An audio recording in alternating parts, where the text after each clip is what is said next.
People often say betrayal comes from the place you least expect. I never believed that until the day everything I trusted collapsed. For 7 years, I cared for my sick wife, arranging every medication, every appointment, every hospital visit. That morning, she told me she was going to the hospital for another kidney check. 1 hour later, my phone rang. It was the bank.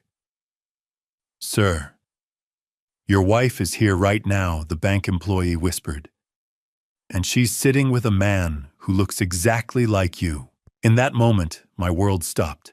Hello everyone, welcome to this story. Before we continue, please take a second to like, subscribe, and tell me in the comments where you're watching from today.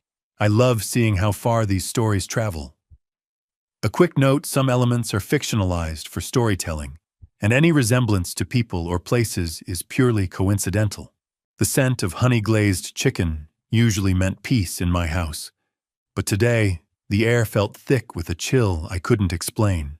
I'm Mitchell Pierce, a 62-year-old former senior bridge inspector with a gaze that could find a hairline fracture in steel, stood at my kitchen counter, precisely at 5:15 p.m. The golden October light filtered through the window, illuminating the dust motes dancing over the butcher block. I moved with a practiced mechanical precision, slicing the poultry into uniform strips for Margaret's low-sodium dinner. For 7 long years, I hadn't just been a husband. I had been a full-time, unpaid nurse for a woman whose condition never seemed to improve despite my engineering-level care. I had traded the structural integrity of Chicago's infrastructure for the fragile architecture of a dying woman's hope. "Just another hour, Mitch," I told myself as I scraped the carrots. "She needs you." The structural integrity of a marriage is found in the sacrifices you don't talk about. Margaret was supposed to be at Memorial Grace Hospital right now, tethered to a machine for her grueling kidney dialysis checkup. I checked the wall clock again, verifying the time. My life was a series of scheduled maintenance intervals, and I prided myself on never missing a beat. I wiped my hands on my apron, the familiar weight of my heavy chef's knife reassuring in my palm. The kitchen was silent, save for the hum of the refrigerator and the distant rustle of leaves against the pane. Everything was in its proper place. Have you ever felt the ground vanish beneath your feet while standing on solid oak? The vibration started as a low thrum against the butcher block, the kitchen phone rattling with a persistent, cold urgency. I ignored it at first, assuming it was another solicitor trying to sell me insurance I didn't need or a reverse mortgage I couldn't afford. But the caller ID flashed Silverstone Trust and Investments. My pulse quickened. This was the bank handling my late father's legacy trust, a probate process that had been dragging on for months. I set the knife down and answered, expecting a dry update from a clerk. Instead, the voice on the other end was Daniel, a young junior associate I had spoken to twice before. He sounded like he was hyperventilating. "Mr. Pierce, it's Daniel from the bank," he stammered, his voice dropping to a frantic whisper. "I'm breaking every rule by calling your personal cell." I frowned, leaning against the counter.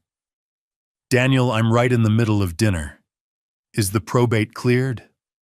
My mind was already calculating the bills this trust would cover. "Sir, I know what I'm seeing," Daniel whispered, and I could hear the sheer terror in his tone. "Your wife is here. Margaret is sitting in the VIP suite right now." I felt a sharp spike of irritation. "That's impossible, Daniel. She's at Memorial Grace for dialysis. I dropped her off myself." He didn't skip a beat. "Sir, I am looking through the glass. She is right here, and she is with you. Or at least she's with someone who has your face. He's wearing your charcoal suit, Mitchell. He has your watch."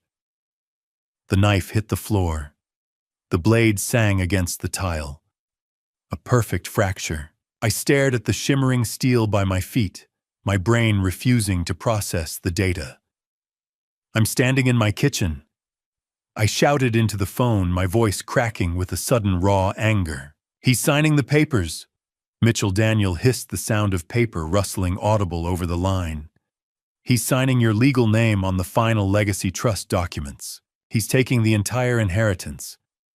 If you aren't here in 12 minutes to prove who you are, you're a dead man on paper." The garage door groaned open like a heavy tomb, and I didn't wait for it to clear the roof of my truck before I slammed the gear into reverse. My knuckles were already white against the steering wheel, my mind replaying Daniel's frantic warning like a looped recording of a plane crash. 12 minutes. I had 12 minutes to stop a ghost from erasing my existence. As I cleared the driveway, the smell of burning rubber and hot engine oil filled the cabin, a sharp contrast to the honeyed warmth of the kitchen I had just abandoned. I swung the truck onto the main road, weaving through the aggressive late-afternoon Chicago traffic with a recklessness that would have horrified me 20 minutes ago. Every red light felt like a personal insult, a crimson barrier designed to strip away the life I had meticulously built. I began to realize with a sickening clarity that usually only comes after a bridge collapse, that Margaret's kidney failure symptoms always conveniently flared up exactly when I was due for major project promotions or site inspections. 7 years of systematic career sabotage flashed before my eyes as I narrowly missed a delivery van. I had been an engineer of steel and concrete, but I had been blind to the rot in my own living room. "Move, damn it, move!" I shouted at a stalled sedan, my voice raw and unfamiliar. 12 minutes. I can't lose 10 years in 12 minutes. I pushed the vehicle to its limit, the roar of the engine a cathartic release for the adrenaline coursing through my veins. Time wasn't a river anymore. It was a noose tightening around the neck of my father's legacy. As the skyline of the city blurred into a streak of glass and gray, my mind drifted back to the day I stood in the director's office at the DOT. I remembered the heavy weight of my resignation letter, the dry texture of the paper beneath my thumb. I was throwing away the best engineering mind in the state the director had told me, his eyes full of a pity I had mistaken for respect. "My wife's life is the only structure I care about fixing now," I had replied. I remembered the way Claire, Margaret's sister, had looked at me that night, her eyes gleaming with a satisfaction I now recognized as victory. She had called me a career-obsessed ghost for months, hollowing out my resolve until I snapped. I had walked away from a brilliant career because I believed my presence at home was the only thing keeping Margaret alive. Now I saw the truth through the windshield of a speeding truck. I hadn't been a savior. I had been a prisoner. The bitterness rose in my throat, acrid and hot. I had traded the skyline for a sick room, and all the while the woman I loved was likely preparing for the day someone would step into my charcoal suit and take the rest. Do you know what it's like to realize you've been the architect of your own prison for 7 years? I screeched into the parking lot of Silverstone Trust and Investments, the tires screaming as I bypassed the main entrance. My heart hammered against my ribs with such force it felt like it might crack a bone. I spotted it immediately. Margaret's dark green BMW X5 plate RVR 8394 parked crookedly near the VIP entrance. The glint of the setting sun off the paint was blinding. RVR 8394. "You weren't at Memorial Grace, were you?" I whispered the words, tasting like ash. I parked my truck 10 feet away and jumped out my boots, hitting the asphalt hard. As I ran past the BMW, I glanced through the rear window. There, tucked half under the driver's seat, was a professional-grade makeup kit peeking out from the shadows. Silicone adhesives and flesh-toned palettes spilled across the floor mat. The man inside wasn't just a look-alike. He was a carefully manufactured double. God, please let me be wrong. Just once, let me be wrong. But I knew the structural integrity of my life had failed. I saw Daniel standing at the side employee entrance, his face as pale as a sheet, frantically waving me toward the shadow of the corridor. The transition from the roar of Chicago traffic to the sterile, carpeted silence of the bank felt like entering a vacuum where the oxygen was being replaced by ice. Daniel, a sharp-featured bank employee in his late 20s, whose life I had saved during a bridge failure years ago, looked like he was witnessing a ghost. He grabbed my arm, his fingers digging into my jacket, with a strength born of pure adrenaline, and pulled me through the side employee entrance. The heavy security door clicked shut behind us, severing my connection to the world outside. I followed him through a maze of narrow, windowless back hallways, my boots thudding rhythmically against the expensive industrial carpet. Every step felt like I was descending deeper into a structural flaw I couldn't repair. Daniel was whispering as we walked, his eyes darting toward every security camera we passed. He explained that the bank's automated systems hadn't flagged the man in the suite. Everything looked perfect on paper. The only reason he had called my personal cell was because of a thank you note I had sent to the branch a month ago. I had embossed the corner with my unique engineering stamp, a small detail the imposter's sophisticated documents lacked. It was a hairline fracture in an otherwise seamless forgery. "He sounds like you, Mr. Pierce." Daniel murmured, his voice trembling as we bypassed a cluster of oblivious tellers. "He moves like you. He even has that slight hitch in his shoulder from your old injury. But the eyes are too hungry." "I'm right here, Daniel," I replied, my voice sounding hollow in the air-conditioned void. "I've been here for 62 years. Whoever is in that room is a phantom." I felt a cold sweat prickling my neck as we approached a heavy steel door marked Security Operations. Silence. The kind of silence that precedes a bridge collapse. The air in the back corridor smelled of ozone and stale coffee, a scent that will forever be linked to the death of my previous life. Daniel swiped his badge and punched a rapid-fire code into the keypad. We entered a small, cramped room dominated by a wall of monitors casting a blue, flickering light over our faces. The low hum of computer servers filled the space, sounding like a digital heartbeat. Daniel didn't speak. He just reached for the console and hit a command. Monitor 4 flickered the grainy texture of the security feed, smoothing out to show the interior of Conference Room A. My heart stopped. I watched in absolute paralyzed horror as my wife Margaret, the woman I had spent 7 years nursing, the woman I believed was currently tethered to a dialysis machine, sat tall and elegant in a leather chair. She wasn't pale. She wasn't shaking. She was glowing. She sat there laughing casually, drinking bottled water while chatting with a man who sat in the chair next to her. He wore my charcoal suit. He had my glasses perched on his nose. He even wore my father's gold wedding band. How many thousands of hours had I spent holding her hand while she pretended to be dying? The question tore through me like a jagged piece of shrapnel. "Look at her, Mitchell," Daniel said softly, his face illuminated by the harsh blue light of the screen. "Does she look like a woman who needs a kidney transplant to you?" I couldn't answer. I watched her reach over and affectionately stroke the imposter's hand, whispering something into his ear that made him throw his head back in a silent laugh. It was a gesture of effortless intimacy, a touch of genuine warmth she hadn't shown me in over a decade. I felt a cold, industrial rage beginning to crystallize in my chest, replacing the panic. I watched the monitor as the man with my face leaned in close to Margaret, and for the first time, I saw the true hunger Daniel had described.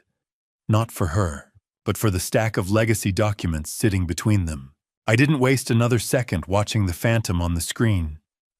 I reached for my phone, my fingers moving with the cold, mechanical precision of a man structuralizing a counter-assault.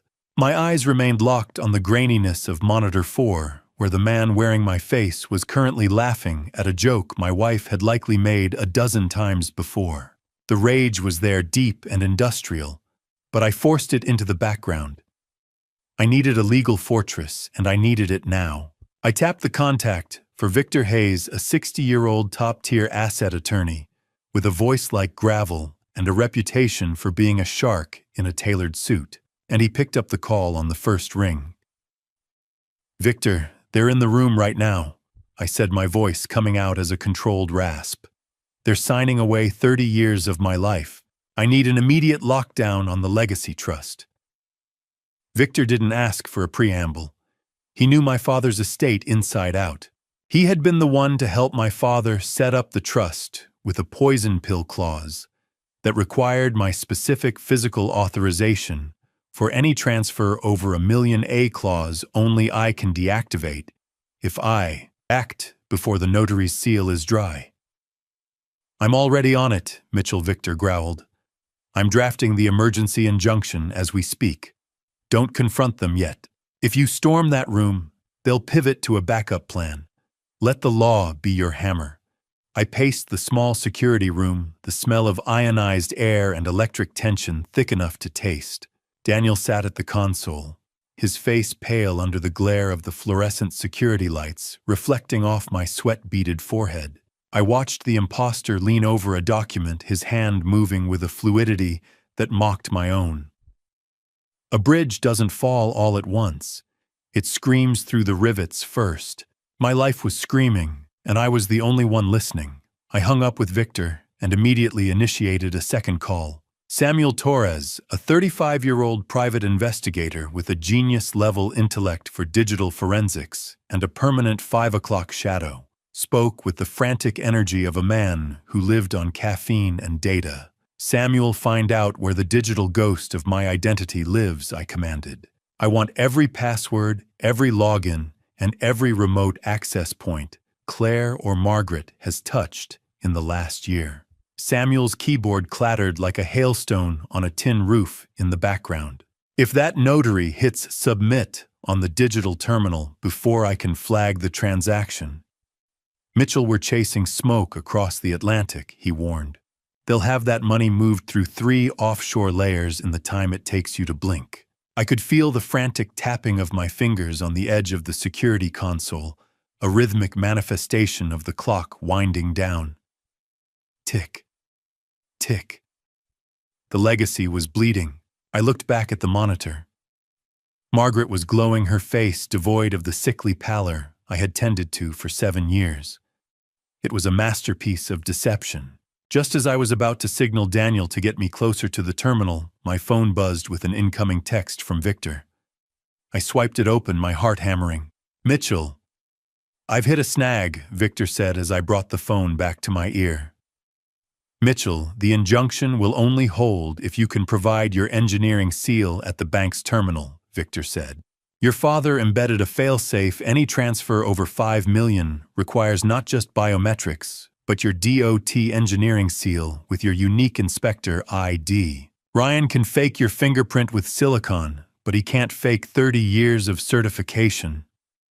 I felt the cold steel seal in my pocket. He doesn't have it. Then get there before he finds a way to bypass it. It turned the legal battle into a race against the clock, a sprint toward a terminal that was less than 100 yards away, yet seemingly on another planet. I felt the cold realization settle in. Victor's voice then dropped to a low, dangerous whisper that chilled the sweat on my neck. I've sent the draft, Mitchell, but I found something in the ledger you didn't tell me about, something that makes no sense. I snatched the warm pages from the printer, the ink still fresh enough to smudge, but the numbers were already etched into my mind like a death sentence. The smell of ozone from the overworked printer filled the cramped security room, mixing with the metallic taste of adrenaline and bile at the back of my throat. My pulse thudded in my ears as Daniel slid the printed financial records across the desk, revealing the anomalies Victor had mentioned with a low, dangerous whisper. I stared at the transaction history, tracing a repetitive outflow of $35,000 every single month for the last 2 years. I cross-referenced the recipient, Linda Crawford Realty Consulting, LLC. The realization that my own sister-in-law had been siphoning my father's hard-earned money under the guise of consulting sent a fresh wave of nausea through me. This wasn't just a sudden heist. It was a slow, calculated bleed that I had unknowingly facilitated with my own trust. I discovered that these consulting fees paid to Linda were actually used to pay for Margaret's high-end wardrobe and designer handbags, which she had hidden in the very storage unit I thought held my engineering blueprints and legacy bridge designs. 35,000, I muttered, my fingers trembling against the grit of the paper. Every month. Daniel, look at the dates. He leaned in, his eyes scanning the columns. "They coincide exactly with your wife's dialysis treatments, sir. Each time I had sat in those sterile waiting rooms praying for a miracle, they were celebrating a successful withdrawal. Have you ever looked at a bank statement and realized you were paying for the rope someone was using to hang you? The steady, rhythmic blinking of the server lights felt like a countdown I couldn't stop. Digging deeper into the secondary account logs, Samuel Torres pinged my cell with a new find. A recurring payment of $4,800 for a corporate rental in the Northside waterfront district. Flashed on the screen Daniel mirrored for me. I checked the leaseholder and found my daughter Claire's name listed as the secondary occupant. "Aloft, Samuel," I asked into the speakerphone, my voice sounding like it was being dragged over gravel. "I've been living in a house full of hospital beds and oxygen tanks." While they were living at the pier, Samuel's voice came through with a clinical coldness. "The lease started the same month you quit your job, Mitchell." It was a humiliating epiphany. I had destroyed my career as a senior bridge inspector to save a woman who was busy furnishing a luxury apartment on my dime. While I was worrying about the structural integrity of our finances, she was worrying about the view of the lake. Every cent was a stab in the back. Every decimal point was a lie. The air in the room felt thin, the electric tension mounting, as I realized the scale of the architecture of this betrayal. I had been the architect of my own prison, designing a life of sacrifice while they built a world of excess. My fingertips left smudges of ink on the records of my own ruin. I flipped to the penultimate page, searching for the source of the man sitting in the VIP suite with my face. I found it. A line item for special effects artistry, a $12,000 payment to a theatrical makeup studio. It confirmed my worst fear: the imposter's transformation was professionally commissioned and paid for by my own household account. I had literally funded the creation of the man who was currently stealing my soul. The irony was a jagged blade in my chest. I felt my shattered trust turning into a focused, icy vengeance. I wasn't just a victim anymore. I was an engineer looking at a faulty design, and I knew exactly where to apply the pressure to make it all come down. My eyes locked onto the final line of the report, a one-way wire transfer to an account in Belize, scheduled for midnight tonight. I leaned so close to the monitor that the pixels blurred into a jagged mosaic of the man who had stolen my face. The sound of my own teeth grinding was the only thing I could hear over the low, persistent whir of overheated server fans. My eyes were fixed on the Belize transfer data. But the sound of Samuel's voice cracking through the speaker brought a new, sharper terror into the cramped security room. He had finally found the identity of the phantom. Samuel pings a dossier to the security room tablet, and the blue-white glare of the screen feels like a physical blow. "His name is Ryan Blackwood." Samuel's voice rasps through the intercom. "He is a 45-year-old former Hollywood stuntman with a chameleonic face and a penchant for high-stakes debt. He specialized in deep-tissue prosthetic work and physical mimicry before his career went into the gutter." I stared at the before photos, a man with sharp, desperate eyes and dark hair, and compared them to the after version sitting in the bank's VIP suite. The stuntman had been aged 30 years, with terrifying precision, every wrinkle and liver spot a calculated masterpiece. "He's not just wearing my clothes, Samuel." I whispered, the cold, dry air of the room catching in my throat. "He's wearing my life." Then came the first twist that made my stomach heave. Samuel pulled up a frame from a DOT safety video I had filmed 10 years ago. There in the background, standing among the extras, was a younger Ryan Blackwood.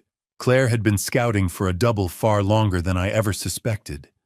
She hadn't just stumbled upon this plan. She had been architecting it for a decade. A stuntman. My life was being played by a man who made a living falling for other people. Samuel continued, his voice heavy with the data he was unearthing. Blackwood wasn't just some random actor. He was drowning in $280,000 of underground gambling debt to a syndicate in Atlantic City. He was a man with no exit strategy until Claire provided one.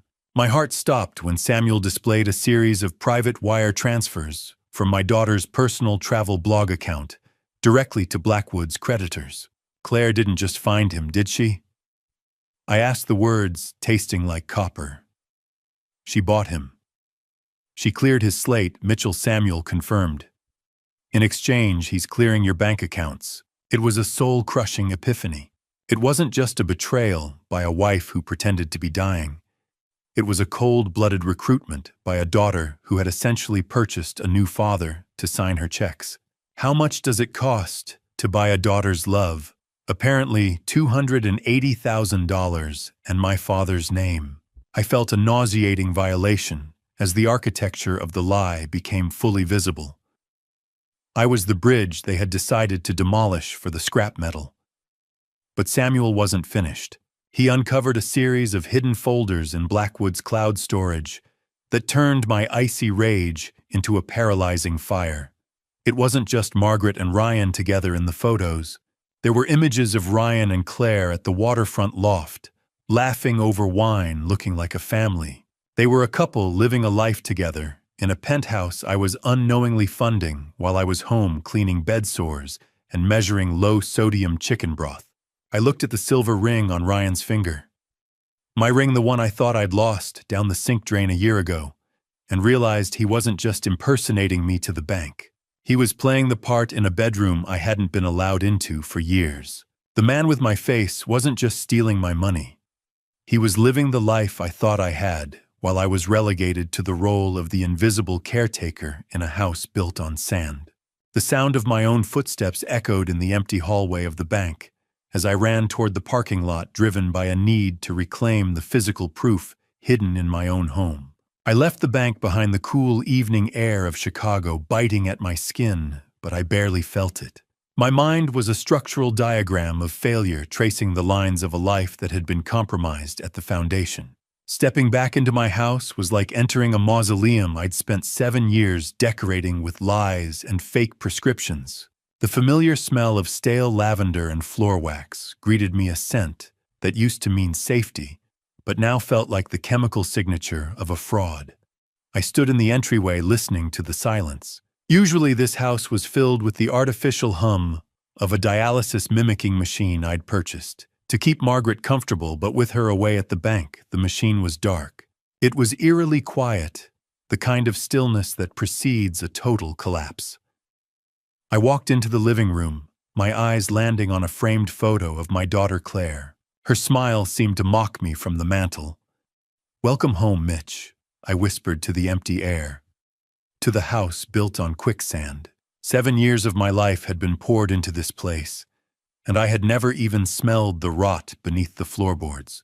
I moved toward the coat closet to hang my jacket, but my hand stopped on the handle. Something was out of alignment. I pulled the door open and shoved aside the heavy winter coats. There, tucked into the far corner, sat a set of expensive hard-shell luggage I didn't recognize. I unzipped the smallest one. It wasn't packed with medical supplies or spare catheters for a hospital stay. It was filled with vibrant summer dresses, silk sarongs, and high SPF sunblock. They were prepared for a tropical climate, not a renal ward.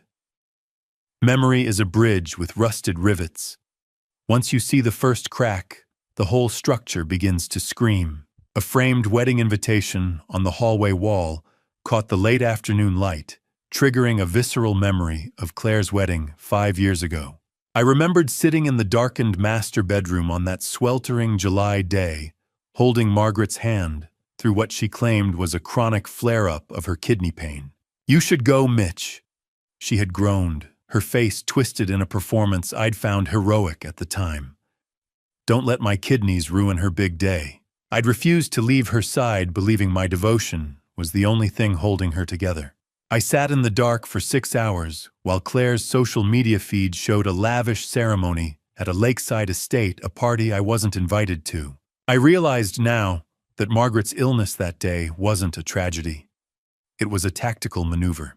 She stayed home to keep me away from the guests who might have recognized Ryan Blackwood standing among the bridal party. I wasn't being a hero. I was being a jailer for my own replacement. The humiliation tasted like copper in my mouth. I turned toward the hallway closet and pulled the cord for the attic stairs. They unfolded like old bones, the wooden joints groaning under the strain. The attic stairs groaned.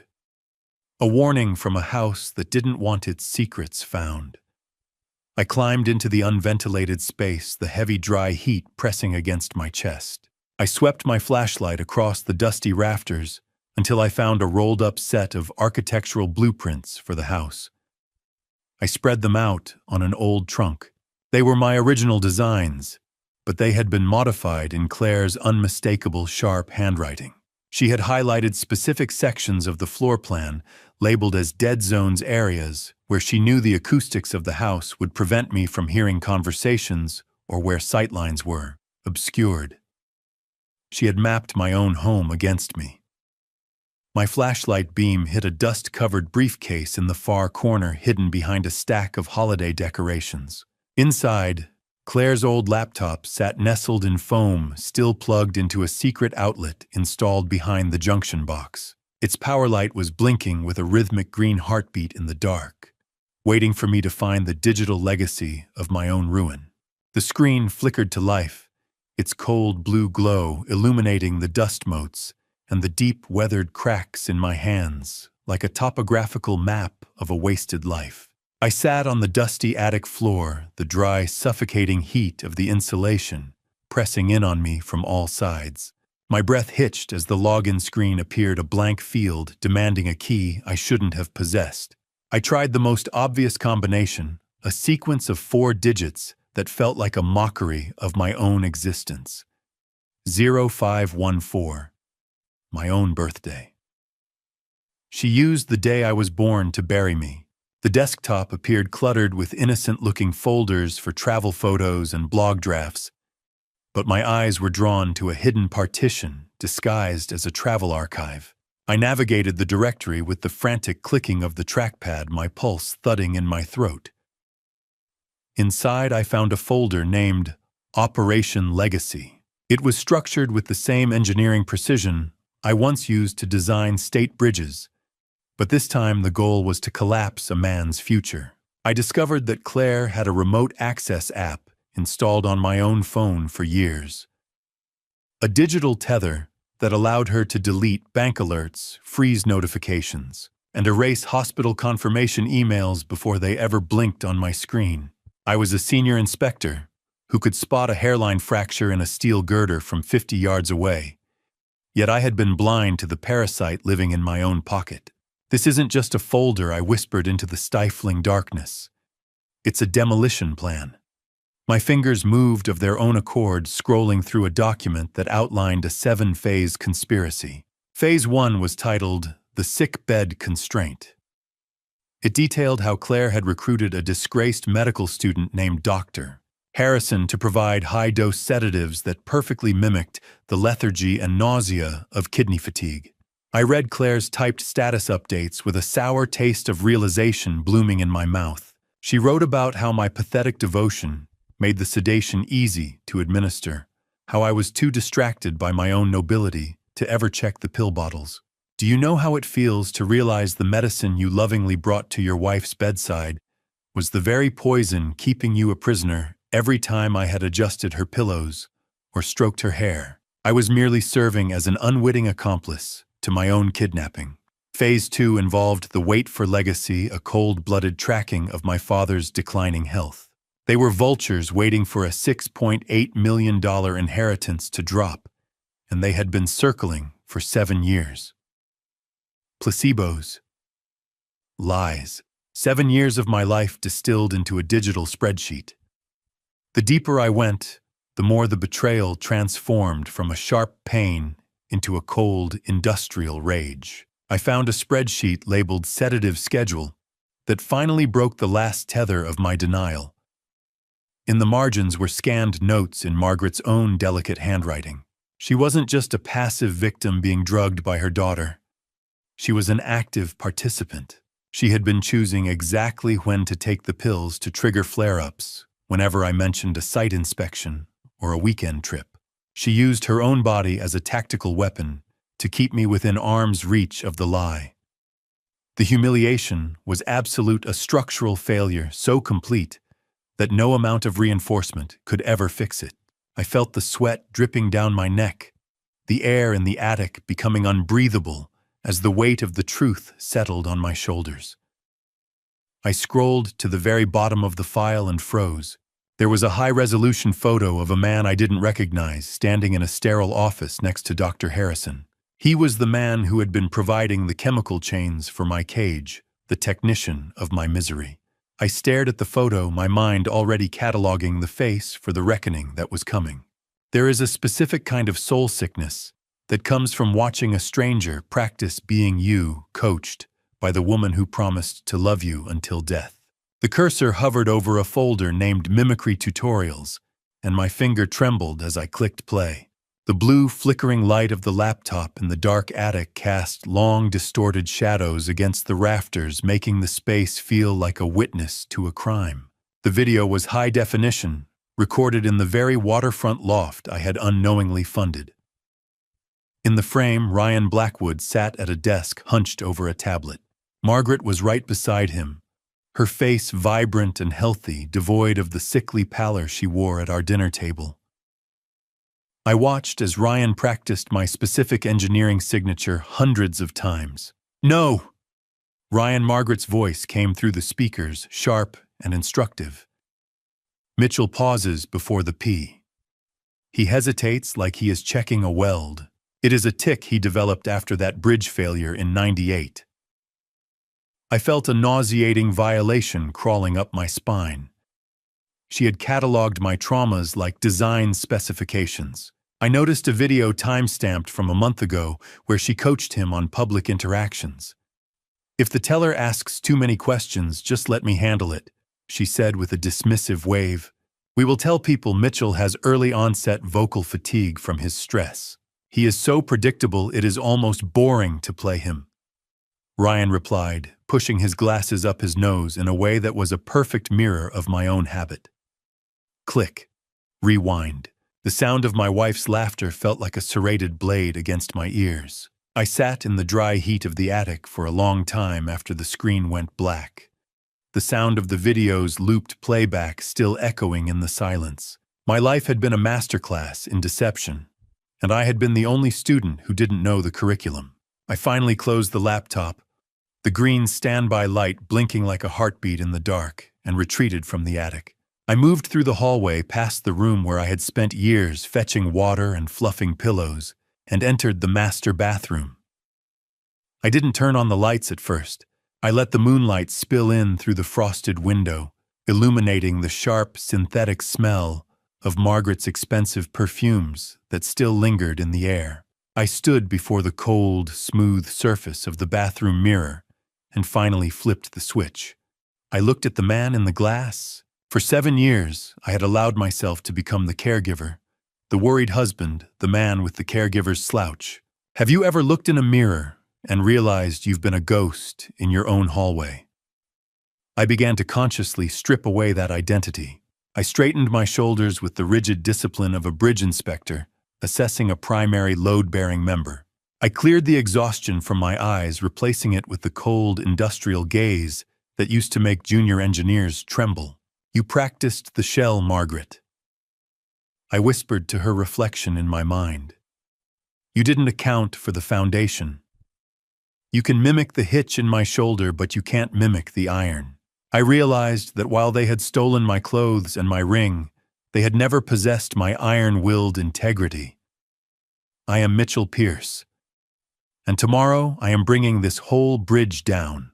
As I reached up to splash cold water on my face, a glint caught the light.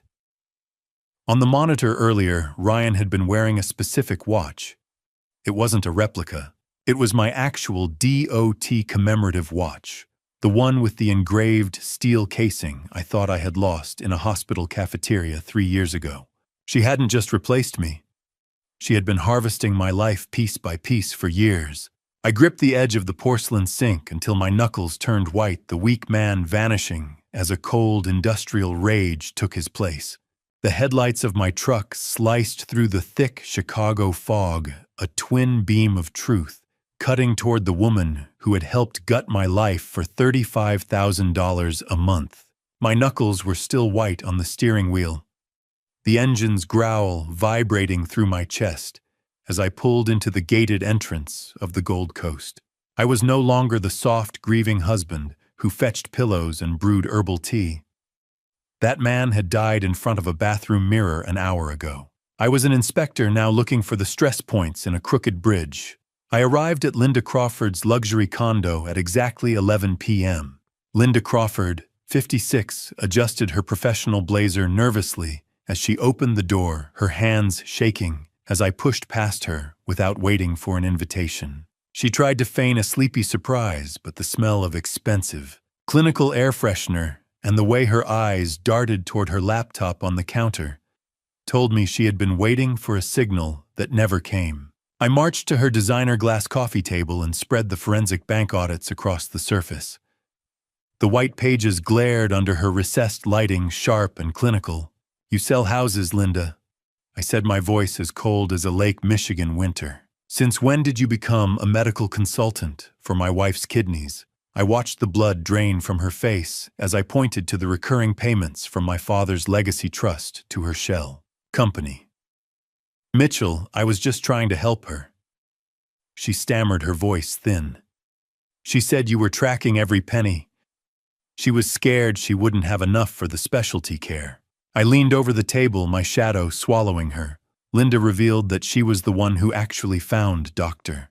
Harrison, but she claimed she believed he was a holistic specialist, not a disgraced medical student providing high-dose sedatives to keep me in a chemical fog.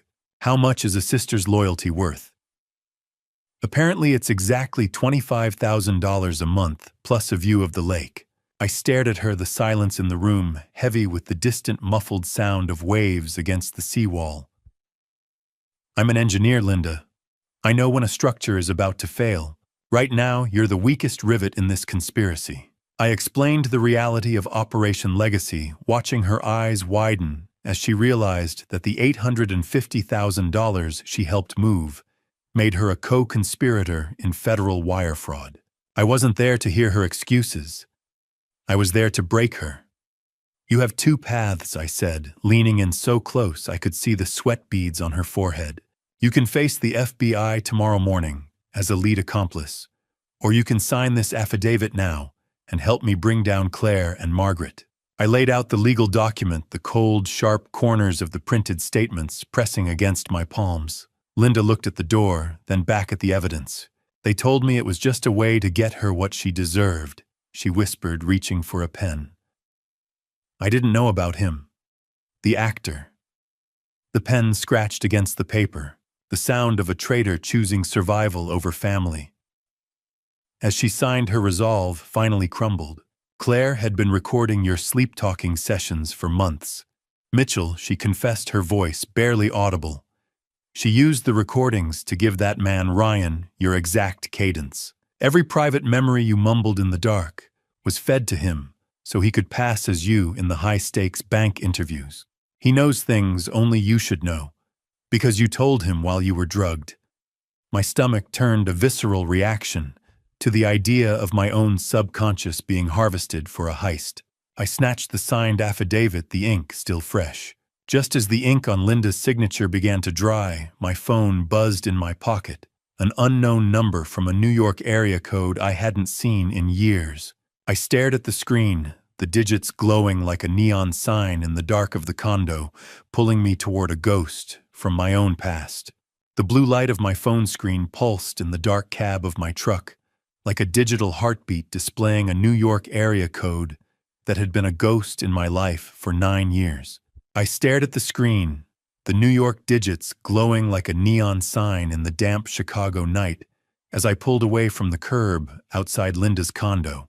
My hand trembled as I swiped to answer the cold condensation on the windshield, blurring the streetlights into weeping halos. I pressed the phone to my ear, listening to the static hiss of a long-distance connection that felt as vast as the Atlantic. "Dad," the voice came through, shaky and deep. "It's Ethan. Please don't hang up." Ethan Pierce, my 34-year-old son, with a voice that still carried the gentle cadence of his grandfather, sounded like a man waking up from a decade-long nightmare. I couldn't speak for a moment, the heavy aching pressure in my chest making it hard to find air. "Ethan," I finally whispered. "I haven't heard your voice since you were 25. He told me he had seen a frantic, vague social media post by Linda Crawford about me being at her door with bank records, and he couldn't stay silent anymore. The architecture of the lie Claire had built began to crumble right there in the front seat. Ethan revealed that Claire had been sending him monthly allowance checks from an anonymous trust for the last 3 years. I recognized the amount immediately. It was siphoned directly from my father's legacy, my own inheritance being used to buy my son's distance. "She used my money to keep you quiet, Ethan. She used my father's hard work to pay for your exile. How do you bridge a 9-year gap in a 10-minute phone call while your world is on fire?" The hazard lights clicked rhythmically, a metronome for the years we'd lost. Ethan's confession became even more devastating as he described an email he had received 6 months ago. It was from Claire, but clearly intended for the imposter Ryan Blackwood. It contained a draft of Phase 5 of something called Operation Legacy. Ethan admitted he had been too cowardly to reach out, then assuming it was a dark, creative writing project or a sick prank. He had spent years believing Claire's lies, that I was the one who had cut him off, that I was a bitter, weak man who didn't want him in my life. I thought it was a joke, Dad, a script for one of her luxury travel videos. I didn't think she was actually erasing you. He sounded smaller now, the distance between us closing with every word of regret. "She told everyone I was the one who cut you off, Ethan. She told me you hated the man I'd become." The silence on the line wasn't empty. It was full of the years we'd lost to a monster's design. We sat there, father and son, connected by a thread of fiber optics and shared trauma. But Ethan's voice sharpened the grief, turning into a warning. He mentioned that in the misdirected email, Claire had bragged about having a second notary on standby, a personal friend who would sign anything for a price. My heart sank. The injunction Victor was filing at Silverstone Trust wouldn't be enough if they moved the meeting to a private location or a different branch. The law was a bridge, but Claire was building a tunnel underneath it. "I'm coming home, Dad," Ethan said, his voice firming with a sudden, desperate resolve. "I have the email. I have the check stubs. And I have something else, something Claire said about a Phase 7 that you haven't found yet." I gripped the steering wheel, the leather cold under my palm. I wasn't alone anymore. The isolation Claire had engineered for 7 years had finally suffered a structural failure. The Chicago wind howled through the steel girders of the L train tracks, a mournful industrial scream that matched the cold clarity settling into my bones at 6 a.m. The first gray light of a Chicago dawn began to bleed through the fog. As I pulled into the staging area, my mind racing through the implications of Ethan's warning about Phase 7. I sat in a nondescript silver sedan, parked a block away from Silverstone Trust, the engine ticking as it cooled. Beside me sat Detective Morris, a 45-year-old veteran of the Financial Crimes Division, with tired eyes and a jaw that looked like it was carved from Illinois granite, who checked the signal on my wire. Victor Hayes sat in the back, his face a mask of legal grimness as he reviewed the finalized affidavit from Linda Crawford. Linda herself sat pale and silent in a separate police vehicle 10 yards behind us, her role as the weakest rivet finally serving a purpose. Morris adjusted the volume on the surveillance receiver, the static crackle of the earpiece a constant reminder of the stakes. He told me that they had tracked Dr. Harrison overnight. The man wasn't just a disgraced student, but a childhood friend of Ryan Blackwood. It proved the conspiracy had roots in Ryan's desperate past, long before he ever met my daughter. "You're wired!" Mitchell Morris said, his voice low and steady. "Every word in that room is a nail in their coffin." I nodded, watching the diesel fumes from a passing bus swirl against the windshield. "I've built bridges that stood for 50 years, Detective. I'm not letting this one collapse before I get my pound of flesh." We waited in the biting cold of the morning air, the city waking up around us with an indifference that felt surreal. Have you ever stood in the shadows and watched a ghost steal your morning coffee, your suit, and your wife's loyalty all at once? At 8:45 a.m., the green BMW X5 pulled into the VIP lot. I raised the high-powered binoculars, my breath hitching, as I saw the man step out of the driver's side. Ryan Blackwood was wearing my favorite charcoal suit, the one I had tailored for my father's funeral. His wig was so precise, the silvering at the temples so exact, that it made my skin crawl with a visceral sense of violation. Margaret followed him out, her performed weakness perfectly choreographed. She leaned heavily on Ryan's arm, playing the role of the frail, dying victim for the security cameras. A moment later, Claire pulled up in a separate rideshare, stepping out with a mask of boardroom-ready ambition. "Look at him," I whispered, my teeth grinding. "He even mimics the way I favor my left knee when it rains." Victor reached forward, his hand heavy on my shoulder. "Don't let the anger break your rhythm, Mitchell. Stay behind the curtain until I give the signal." I watched through the lenses as they approached the glass doors, the metallic click of the bank's electronic locks echoing in my mind. Then I saw it. As Margaret adjusted her wrap, the medical alert bracelet I had bought her was gone. In its place was a diamond-encrusted watch that shimmered in the morning light. My mother's watch, the piece I was told had been lost during the estate probate. The lie wasn't just in their words. It was draped over their skin. 9 o'clock. The tumblers turned. The cage door opened. The conspirators disappeared into the lobby, and the air in the sedan suddenly felt too thin to breathe.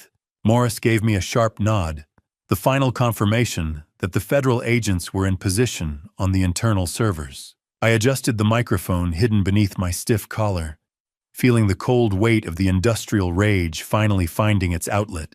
I looked at Victor, stepped out into the freezing wind, and walked toward the bank. I entered the sterile lobby just as the notary inside conference room A raised her seal for the final signature, the shadow of the man I used to be falling across the glass. The silence inside the bank was absolute, a heavy air-conditioned weight that smelled of floor wax and impending ruin as I approached the door to conference room A. The glass door to conference room A didn't just slide open. It felt like the seal of a 7-year-old tomb finally cracking under the weight of the truth. I stepped into the room, the clinical ozone scent of the air conditioning hitting me like a physical barrier. Flanked by Victor Hayes and with Detective Morris trailing at a strategic distance, I halted 3 feet from the mahogany table. I didn't look at the bank manager or the paperwork. I stared directly into the eyes of the man wearing my face, my favorite charcoal suit, and my mother's diamond watch. "I believe you're holding a pen that belongs to me," I said, my voice steady and cold as a winter morning in Chicago. The sharp, metallic click of the notary's seal hitting the desk was the only response. The notary looked up, her hand frozen mid-air, while Margaret's face transformed into a mask of calculated confusion. "Who are you?" she asked, her voice trembling with a practiced frailty. "Mitchell, who is this man?" I let the silence hang heavy and industrial. Before I entered conference room A, I stopped at the lobby kiosk. The screen demanded dual authentication. I pressed my thumb to the scanner match, confirmed. Then I pulled out my engineering seal, the one Ryan could never possess, and pressed it into the verification plate. The system chimed, "Primary authority verified. Poison pill clause deactivated." Through the glass, I saw Ryan staring at his screen. Red warnings flashed. Authorization denied. Seal required. The papers Ryan was preparing to sign were currently nothing more than expensive, legally worthless litter. He looked like me. He smelled like my cologne, but his soul was a hollowed-out construction site. I watched Ryan Blackwood's knuckles turn white as he gripped the desk, his eyes searching mine for a weakness he hadn't been coached to find. "Nice suit, Ryan," I said, letting a predatory smile touch my lips. "But you forgot that a bridge inspector never misses the small cracks in the foundation." I noted the way his vocal cadence was just a fraction off a slight lag that spoke of rehearsals rather than reality. I reached into my coat pocket and pulled out the printed dossier Samuel had compiled. I dropped the stuntman's history and the detailed records of his $280,000 gambling debt onto the glass table. The morning sun reflected off the surface blindingly bright as the documents fanned out like a losing hand in a high-stakes game. "This is a mistake." Ryan stammered, his calculated composure beginning to collapse into the raw, desperate twitching of a cornered animal. "Mitchell, tell them," he cried out, looking toward Margaret, but she was staring at the dossier with wide, uncomprehending eyes. "Have you ever stared at your own reflection and realized the glass was actually a two-way mirror for a thief? I wasn't done with the exposure." I turned my gaze to the notary, who was slowly sliding her chair back toward the door. "I wouldn't do that, Sarah Vane," I said, using her full name. "I know all about your friendship with Claire. I know about the emails where she promised you a cut of the Belize transfer for your services today." Sarah's face turned the color of ash, and she froze, trapped in the room by the very conspiracy she had hoped would set her up for life. I saw the sweat darkening the collar of Ryan's suit, the fabric I had worn to my own father's funeral. The violation felt physical, a structural rot that had finally been brought into the light. The room was a cage now, and the locks were entirely in my control. I leaned over the conference table, my shadow falling across Ryan's trembling hands, and watched the realization of his total failure settle into his eyes. I leaned in closer until I could see the silicone seams behind his ears and whispered his real name just as Detective Morris's hand went to his holster. "You're done, Ryan. The show is over." The door clicked shut behind Detective Morris, locking the conspirators inside the very cage they had built for me, as Margaret finally broke her silence. Her voice was a ragged sob, but before she could anchor her plea in the room, the heavy oak doors were flung wide by my daughter Claire, who marched in with the practiced confidence of a woman who thought she'd already won the world. The click of Claire's high heels on the marble floor sounded like the cocking of a hammer. She was radiant, her face flushed with the expectation of a multi-million-dollar victory. Her scent, a cloying, expensive perfume flooding the sterile air of the conference room. She didn't see me at first. She was looking at Ryan at the documents at the finish line. Then her gaze shifted. I watched the smug victory on her face dissolve, but not into panic. It morphed into a sharp, clinical curiosity. She took in the room, the detective, and finally me standing tall with my jaw set. "Well, look at that," she said, her voice smooth and devoid of heat. The bridge inspector finally found a crack in the foundation. "Is that all you have to say to the father you tried to erase Claire?" I asked, my voice vibrating with a coldness that surprised even me. She didn't answer. Instead, she adjusted her designer bag on her shoulder, looking at me with a dead, flat look in her eyes that I finally recognized as pure calculation. Claire had been secretly draining Margaret's side accounts for months, siphoning the small fortunes I thought were going to medical bills into her own offshore holdings. She wasn't just stealing from me. She was gutting her mother as she went. She wasn't my daughter anymore. She was a structural failure I couldn't repair. I moved toward the table, dropping a secondary folder of data I'd pulled from the Operation Legacy file. "Margaret," I said, looking at my wife as she huddled in her chair, "you might want to see the itinerary for Phase 6. I watched Margaret's eyes scan the page, a single one-way ticket to Belize in Claire's name. There was no second ticket. Claire had intended to let Margaret take the full legal fall for the identity theft, while she vanished with the bulk of the $6.8 million. Margaret looked up at Claire, her face a mask of shattered disbelief. "Claire, you weren't going to leave me." Claire finally laughed, a hollow, terrifying sound that rattled the pens on the table. "Mom was always a better actress than a thinker," she said, showing a chilling intellectual contempt. She actually believed the stuntman loved her. She actually believed she was the one in charge. Have you ever looked into your own child's eyes and seen nothing but a calculation? I felt a hollow ache where my heart used to be. "You're a monster, Claire," I whispered. "A perfect engineered monster." She shrugged as if I'd complimented the cut of her blazer. "I preferred to think of myself as an opportunist," she replied. "Both of you were obsolete assets. You were just waiting to be liquidated." The room fell into a suffocating silence as the gravity of her betrayal settled over Margaret like a shroud. Detective Morris stepped forward, the sharp metallic snap of the handcuffs echoing through the room. Claire didn't struggle. She didn't cry. She simply stood there. As her wrists were bound, her composure as rigid as the steel I used to inspect.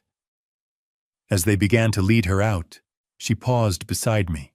She leaned in, her cloying perfume thick in my nostrils, and whispered so only I could hear. "I never hated you, Mitchell.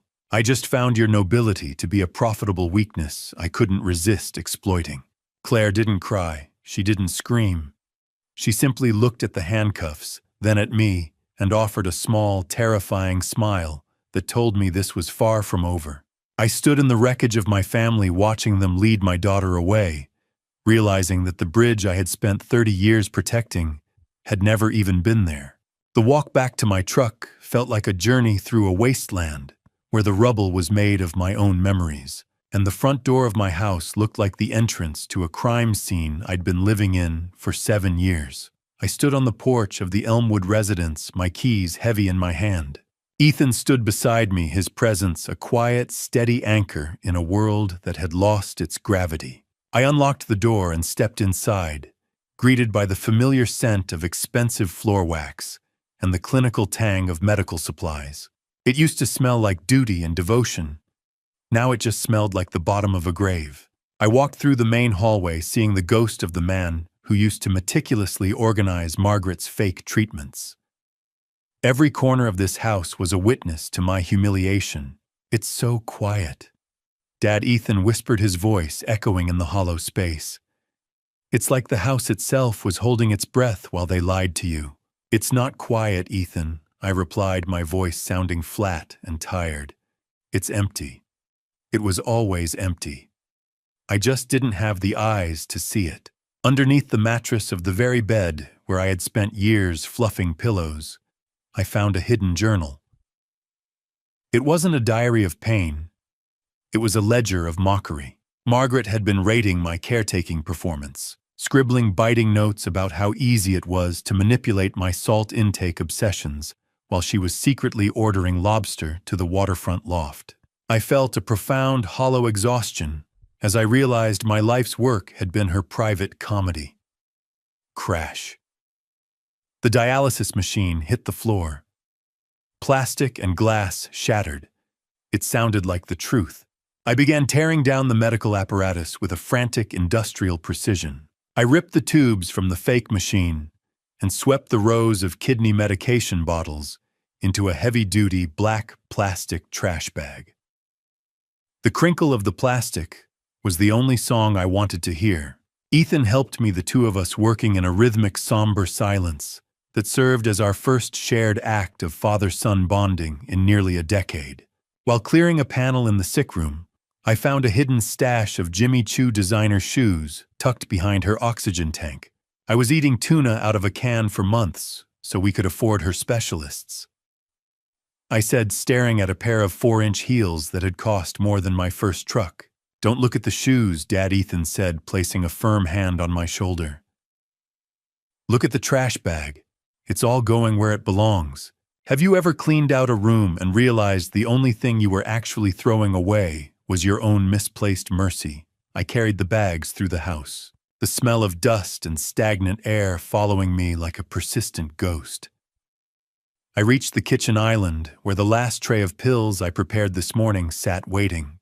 I remembered the tenderness with which I used to hand her the water glass, the way I'd watch her throat move as she swallowed her lies. I picked up the tray and walked out to the driveway. The cold, biting Chicago wind whipped at my face, but I didn't flinch. I stood by the large bin and dumped the colorful placebos into the waste, watching them rattle against the bottom and disappear under the real debris of my broken marriage. The engineering mind in me finally checked the demolition box. The structure was down. There were no survivors in the wreckage of my trust. As I cleared out the last of the bedside table, my hand hit a false back. I pulled out a legal document Margaret had been trying to get me to sign in my sleep. It was a do not resuscitate order for myself, professionally drafted, to ensure she would inherit my remaining assets the second my heart stopped, under the weight of the stress she'd created. I held the trash bag tight, the weight of it pulling at my shoulders, but my eyes were already on the calendar. The trial was 3 months away, and I knew Margaret was only the first bridge I had to burn. December brought a Chicago winter that turned the lake to iron and my heart to stone, providing the perfect frozen clarity needed to dissect the remains of my stolen decade. I sat in Victor's high-rise office watching the city disappear behind a white curtain of a mid-afternoon snowstorm. The muffled silence of the storm outside was a stark contrast to the sharp metallic smell of the heater ticking over in the corner. I had spent the last 3 months living like a monk in the ruins of my home, but today was about the numbers. Victor Hayes sat across from me, his face illuminated by the harsh brightness of the white audit pages splayed out under LED lights. He didn't look like a lawyer anymore. He looked like a coroner performing an autopsy on my bank account. The forensic audit was finally complete, and it was far more sinister than a simple case of identity theft. Victor revealed that Claire had been paying for life insurance on me for 5 years, but the beneficiary wasn't my wife or my estate.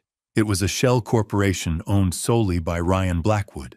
They hadn't just been waiting for my father's money. They had been betting on my expiration date. It's more than just theft. Mitchell Victor set his voice flat as he pointed to a series of offshore transfers. It's an exit strategy. They weren't just stealing your money. They were erasing your existence. The consulting fees you were paying were actually a retirement fund for Claire and Ryan to use in Belize. Margaret was just the decoy they kept in the front window to keep you occupied. I leaned back, my eyes tracking the columns of figures. I was a bridge to them, something to walk over and leave behind once they reached the other side. The spreadsheets didn't lie. Numbers have a structural integrity that people lack. I had spent 30 years trusting the physics of steel, and now I was relearning the physics of betrayal. My life had been reduced to a ledger of debits, each one a day I'd spent fetching water for a woman who was actively planning my replacement.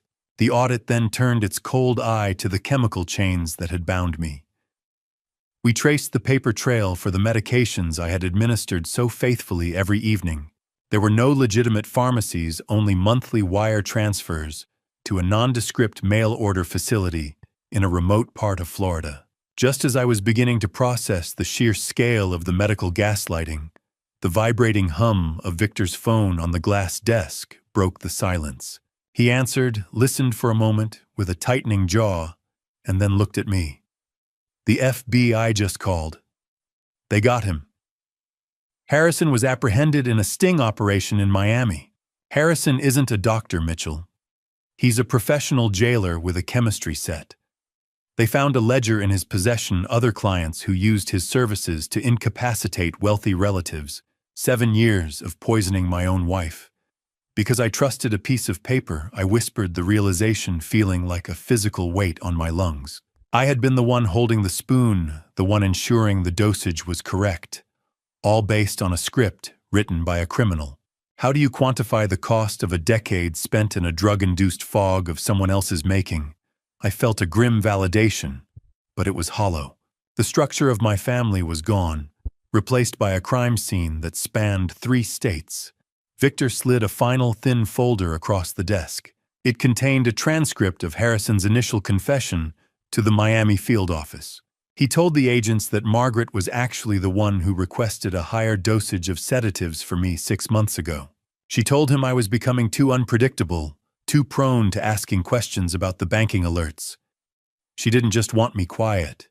She wanted me under. I stared at a Phase 7 detail mentioned in the final paragraph of the confession. It made the hair on my arms stand up. I wasn't just being managed. I was being prepared for a final removal. The county courthouse in January felt like a meat locker, a fitting place to decide which parts of my family were dead and which were merely rotting. I walked through the double doors, the smell of old paper and industrial floor cleaner clinging to the heavy, stagnant air. Every step I took on the linoleum seemed to echo with the finality of a structural collapse. I took my seat on the cold, uncomfortable hardness of a wooden gallery bench, my back straight, my expression an unreadable mask of iron. I watched Margaret enter the courtroom, and the sight of her sent a sharp, bitter wave of nausea through my chest. She was back to using her cane, the sharp, synthetic squeak of the rubber tip punctuating the silence of the room. She wore a drab, oversized wool sweater that made her look small and fragile, a carefully constructed costume designed to evoke pity. Her lawyer stood and began to weave a narrative of tragedy, arguing that my client was a puppet, Your Honor, tethered by her own daughter's sociopathic ambition. He spoke of psychological coercion and duress, painting Margaret as a victim who had been forced into the charade. I watched her from the gallery, seeing the way she cast tearful, longing glances toward me, as if pleading for a bridge of forgiveness I no longer possessed. I revealed my own countermeasure. Then a meticulous caregiver's log I had kept for 7 years, documenting every time she claimed to be in pain, which cross-referenced perfectly with the dates Claire had gone on shopping sprees in the city. The design of her lies was failing under the weight of my data. The cane was a prop. The tears were a special effect. I was done being the audience.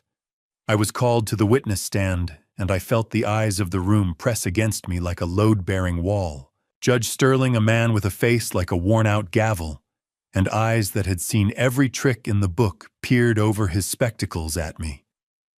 I didn't look at Margaret as I gave my statement. I spoke with the rigid steel of an inspector, recounting the signature practice videos and the sedative schedule we had recovered from the laptop. I refused to provide the character testimony her defense so desperately needed to reduce her charges. In my professional life, a bridge doesn't fall because of one bad rivet. It falls because the design was corrupt. From the start, I told the court, my voice calm and absolute. She wasn't coerced. She was the one holding the stopwatch. How do you offer mercy to the person who spent 7 years measuring the depth of your grave? I felt the last cable of our marriage snap in that open court, the tension finally leaving my shoulders as I spoke the truth. The defense attorney tried to rattle me, suggesting I was a bitter man looking for vengeance. But I simply looked at him with the same detachment I used for a hairline fracture in a steel girder. You don't get angry at a broken bridge. You just dismantle it so it doesn't hurt anyone else. The judge leaned back, the heavy, rhythmic thud of his gavel silencing the room as he prepared to deliver his ruling. He revealed that Harrison's confession included a recording of Margaret laughing while she practiced her hospital cough for a bank interview, a piece of evidence that destroyed the duress defense instantly. I watched the color drain from Margaret's face, her fragile mask finally shattering. The judge hammered his gavel, the sound echoing like a structural snap, and looked at Margaret with a coldness that matched the Chicago wind outside. Motion denied. Trial set for February 10th. I stood up and walked out of the courtroom, not looking back, the sound of the Chicago wind howling against the glass as I prepared for the final demolition. 3 weeks later, Margaret suffered a massive stroke in her cell. She died before the ambulance arrived. Her last words were about the girl. I didn't attend the funeral. Ethan went alone, returning with a sealed envelope, Margaret's letter written months before, in case something happens. I buried her ashes beside my father, not out of love, but obligation. The woman I'd married died 7 years ago. This was just paperwork. The February sun was a pale, heatless disk, casting long, skeletal shadows across the courthouse steps as the trial that would officially dismantle my family began. I took my seat in the front row of Federal Courtroom 4B, the air inside smelling of floor wax and old wood, a scent that felt like the atmosphere of a sanctuary and a tomb combined. Ethan took his seat beside me, his shoulder brushing mine, and the warmth of his presence was the only thing keeping the chill of the morning from settling permanently into my marrow. I watched the federal prosecutor stand to deliver a scathing opening statement, framing the entire conspiracy not as a crime of passion, but as a cold engineering project. On large monitors, the 7-phase structural map of my own destruction was displayed for the jury, a blueprint of betrayal that made my father's $6.8 million legacy look like a target in a shooting gallery. I glanced at Ryan Blackwood, who sat slumped between his high-priced lawyers. Stripped of his Mitchell disguise, he looked like a discarded prop from a play that had been canceled mid-performance. There was no dignity left in him, just the hollowed-out remains of a man who had tried to wear my soul. They didn't just want his money. The prosecutor told the jury, her voice echoing in the dry, stale air. They wanted to delete his very existence. Look at the defendant. That isn't a face, it's a mask. I felt a grim satisfaction at her words, a somber clarity that finally labeled the horror I had lived through. Ethan was called to the stand shortly after. I watched with wet eyes as my son, once so distant and full of a bitterness I never understood, took a stand for the man they tried to bury. He revealed that Claire had once tried to convince him to sign a waiver stating, "I was mentally incompetent," intending to put me in a state-run facility permanently, so they could manage the estate without even the inconvenience of drugging me.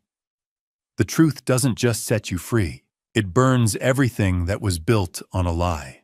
Ethan recounted the systematic isolation he faced, explaining how Claire's lies had convinced him I was a controlling, abusive man. He spoke of the allowance checks that were nothing more than hush money siphoned from my own inheritance. The rhythmic tapping of the court reporter's keys was the only sound in the room, as Ethan described the misdirected email that finally broke the spell. "I was a fool, Dad," he said, turning his gaze directly from the witness stand to mine. "I let them pay me to stay away while they poisoned you." His voice broke, and for a moment, the heavy silence of the courtroom was filled with the weight of 9 lost years. I am here to stand for my father. Have you ever seen your own child apologize for believing a monster over you? It's a bridge being rebuilt in real time, one rivet of trust at a time.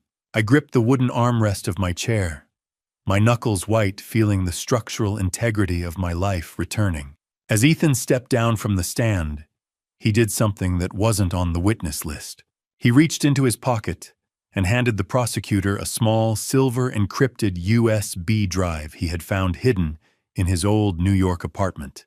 He explained that Claire had stashed it there during a visit, likely as a secondary backup for her Belize exit strategy. It contained secret recordings of Ryan and Claire discussing their future plans that involved leaving Margaret behind to face the fallout. I felt the warmth of Ethan's hand as he returned to the gallery and gripped mine, our fingers interlocking for the first time in a decade. But my gaze was pulled to the side door. Margaret was being wheeled in for her testimony, her face a mask of calculated frailty. She wasn't looking at me. She was looking at that silver drive in the prosecutor's hand, and for the first time since the bank, I saw real terror in her eyes. The flashes of the paparazzi cameras outside were like lightning strikes, illuminating a shame I could no longer hide behind the clinical walls of my home. I gripped Ethan's hand as the court went into recess, the physical heat of his palm, the only thing grounding me as Margaret was wheeled past. She wouldn't look at me. Her eyes were fixed with a predatory intensity on the silver USB drive resting on the prosecutor's table. I felt the weight of her betrayal anew, a heavy air-conditioned pressure in my chest. As we pushed through the heavy courthouse doors for a momentary escape, the media firestorm hit us with the force of a structural collapse. The case had been dubbed the $6.8 million family fraud, and my private agony had become public entertainment. Headlines screamed about the stuntman double and the 7-year sickbed lie. I saw Claire's smug, high-resolution face on every newsstand, her smile as sharp as a jagged shard of glass. Victor pulled me aside, his face grim, as he showed me a report on his tablet. A major true crime network had already approached Claire's legal team for an exclusive interview. Even in handcuffs, my daughter was trying to profit from the demolition of my life. "They are treating my life like a reality show," Ethan, I said, the dry, papery smell of courtroom documents still clinging to my clothes. I looked at the crowd of reporters, their recorders held out like weapons. "Let them watch, Dad," Ethan replied, his voice firming with a strength I hadn't heard in a decade. "Let them see you win." Flash. Flash. Click. They weren't taking pictures. They were vultures circling the ruins of a man they thought was already dead. I retreated back into the courtroom, where the air was stale and heavy with the scent of old wood and impending finality. When the bailiff called my name for the victim impact testimony, I felt the rhythmic, heavy thud of my heart against my ribs. I walked toward the witness stand, the cold, unyielding wood feeling like the only honest thing left in the room. I didn't speak with the voice of a broken husband. I spoke with the cold, precise cadence of a senior bridge inspector, delivering a report on a fatal failure. I detailed the 2,555 days of false caretaking. I described every missed holiday and every anniversary spent sitting in the dark, holding the hand of a woman who was mentally counting my inheritance. I didn't just lose my money. I told the jury, my eyes scanning their 12 faces. I lost 7 years of oxygen to a lie. I was a man who lived for the structural integrity of things. Yet I had allowed the foundation of my own home to rot until it crumbled. Have you ever had to stand in front of 12 strangers and explain why you were a fool for love? It is a special kind of humiliation to admit that your nobility was nothing more than a blindfold. I turned my head slightly to look at Ryan Blackwood and Margaret. "You can practice my signature," I said, my voice dropping to a low, dangerous register. "You can wear my clothes and steal my watch, but you can't mimic my soul." As I spoke, the prosecutor activated the display monitor. She was using stress analysis software to overlay Margaret's medical logs with her heart rate during the signatures. The jury watched in silence, as the graph showed Margaret stayed perfectly chillingly calm while she lied about her kidney failure. She wasn't a victim of stress. She was a predator in repose. I felt a surge of cathartic release as the engineering of their lie was stripped bare. I had delivered my final inspection, and the verdict of the wreckage was clear. As I stepped down from the stand, my legs felt heavy but stable. A court officer intercepted me, handing me a small folded note. He pointed toward the back row. My heart skipped a beat as I saw a woman sitting in the shadows of the gallery, a woman who looked exactly like the professional makeup artist Samuel had identified in his forensic report. The sentencing phase felt like the final rivets being driven into the coffin of my past life as I unfolded the note with trembling fingers. The note in my hand was warm, the ink slightly smudged by the palm of a woman who had spent years painting the faces of ghosts. As I read the elegant, hurried script, the air in the hallway seemed to thin. The woman was Sienna Blake, the makeup artist Samuel had flagged in his report. She hadn't come to gloat. She'd come to clear her conscience. The note revealed a chilling detail. Ryan Blackwood hadn't just asked her to make him look like me. In the earliest stages of their meetings, he'd brought in photos of my father requesting a likeness of a man 20 years older than I am. It was a terrifying revelation. This wasn't just a heist against me. They had been scouting for a way to infiltrate the legacy long before my father had even passed. I moved back into the courtroom, my mind spinning with the calculated cruelty of it.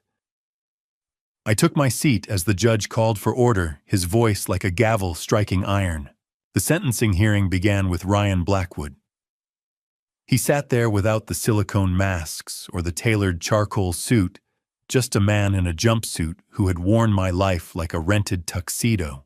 I watched as the judge meticulously dismantled Ryan's plea for leniency.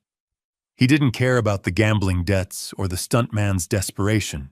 The judge labeled him a professional predator of the soul and sentenced him to 12 years in federal prison. Ryan tried to catch my eye for a final moment of pity, but I looked through him as if he were a pane of glass. "You didn't just steal money, mister. Blackwood the judge stated the words echoing in the dry courtroom air. You exploited the sanctity of a man's home. 12 years for the mask. 9 for the actress. The play was finally ending. Margaret was wheeled in next, her frailty no longer a performance, but a genuine consequence of her psychological collapse. The judge rejected her motherly devotion defense, citing the audio recordings of her mocking my trust. She was sentenced to 9 years a term, reduced only because the digital evidence proved Claire was the primary financial beneficiary. Mitchell. I'm so sorry, she whispered as the guards began to move her. Please tell Claire that I love her. I didn't respond. I couldn't. 9 years for a 7-year lie almost felt like an even trade, but the mathematics of the heart don't work that way.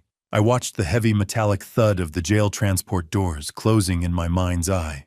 How do you rebuild a foundation when the people who poured the concrete were the ones who hid the dynamite?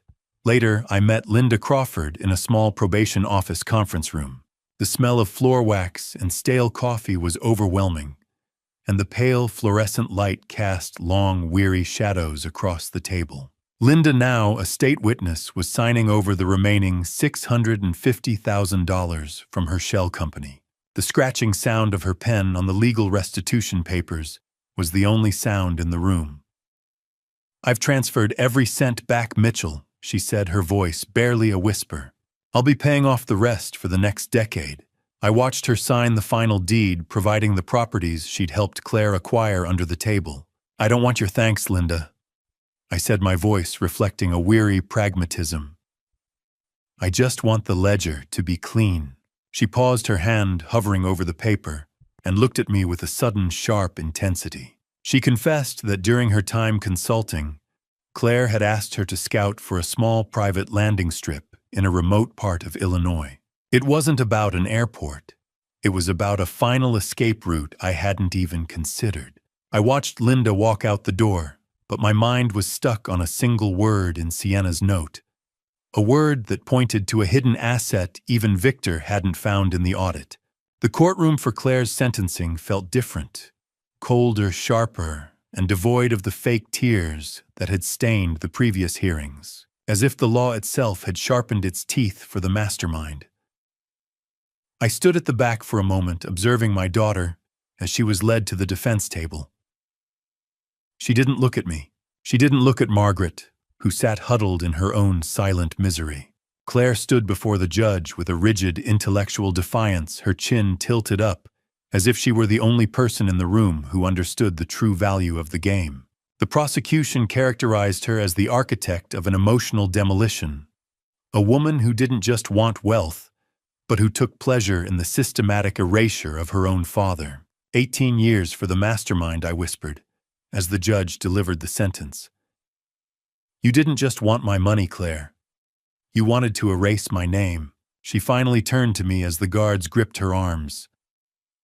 You think you've won, Dad? She shouted, her voice echoing in the stale air. You're still the same pathetic bridge inspector, just in a more expensive cage.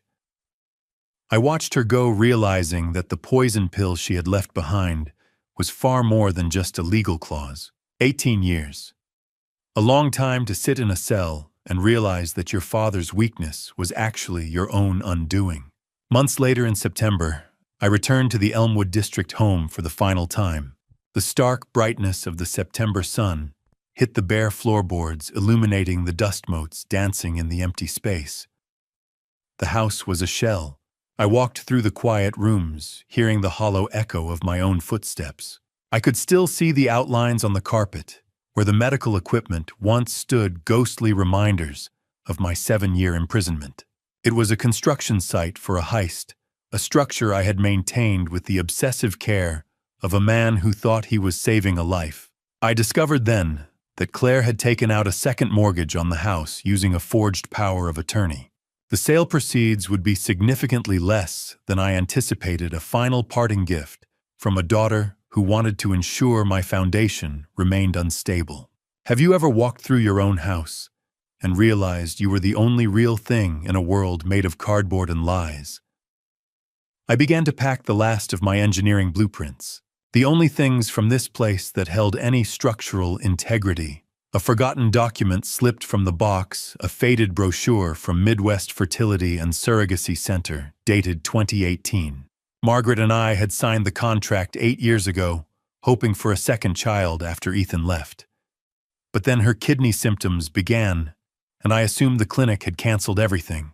Now I understood Claire had intercepted the clinic's emails. She'd kept the surrogacy alive without my knowledge. I left the luxury furniture and the designer shoes behind for the liquidators. I wanted no part of the debris they represented. 7 years of maintenance on a structure that was rotten at the core. I muttered, sealing the final box. The smell of cardboard and dust was the scent of my liberation. The real estate agent met me in the kitchen, her heels clicking on the tile. The last signature that matters isn't for the trust, it's for the deed to this tomb, I said, reaching for the pen. As I signed the final page, she mentioned that the buyer was a trust linked to an anonymous group in North Carolina.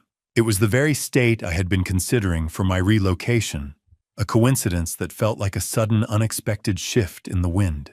I set the pen down on the empty kitchen island, the same spot where I dropped the knife a year ago, and walked out without looking back. The cold, metallic click of the front door locking for the last time was the most satisfying sound I had heard in a decade. I reached my truck, ready to leave the Elmwood district forever, but the FBI agents were already waiting for me. They didn't smile. They looked like men who had found a leak in a dam that everyone thought was dry. Agent Miller held out a heavy manila folder. "We found a hidden asset, Mitchell. Something Claire kept off the ledger." I stared at the folder, the weight of the final mystery pulling at my hands. The FBI agents didn't smile. They looked like men who had found a leak in a dam that everyone thought was dry as they opened the folder. The smell of the leather interior in my truck usually felt like sanctuary, but with Agent Miller leaning against the door, it felt like a gilded cage. Agent Miller stood there, his suit too expensive for a government salary, and his eyes too tired for a man in his 30s. He didn't offer a greeting. He simply forced me to stay by the truck, tossing a heavy manila folder onto the hood with a dull thud that echoed in the quiet afternoon. I thought I was done with signatures today. I muttered, my voice sounding thin even to my own ears. "This isn't a closing statement, Mitchell. It's an opening statement for a grand jury." Miller replied, his tone as flat as the asphalt. I looked down at the high-resolution photos spilling out of the folder. They were pictures of a hardware crypto wallet found in a safety deposit box I didn't even know existed. It was registered under a pseudonym I had used a decade ago for an engineering project in Dubai, a name I hadn't thought about in years. My heart hammered against my ribs, a rhythmic reminder of a past that refused to stay buried. I felt a sudden sharp spike of paranoia, a claustrophobia that had nothing to do with the open driveway. The FBI hadn't come for the house or the knife. They had been tracking a dormant digital ghost that had suddenly woken up the second I signed the sale papers. Silence. Not the peaceful kind. The kind that precedes a car crash. Miller gestured for me to get inside the truck. He climbed into the passenger seat, the smell of stale coffee on his breath filling the small space. He pulled out a tablet and began explaining the technical specs of the wallet. It wasn't just a storage device for currency. It was linked to a sophisticated dead man's switch.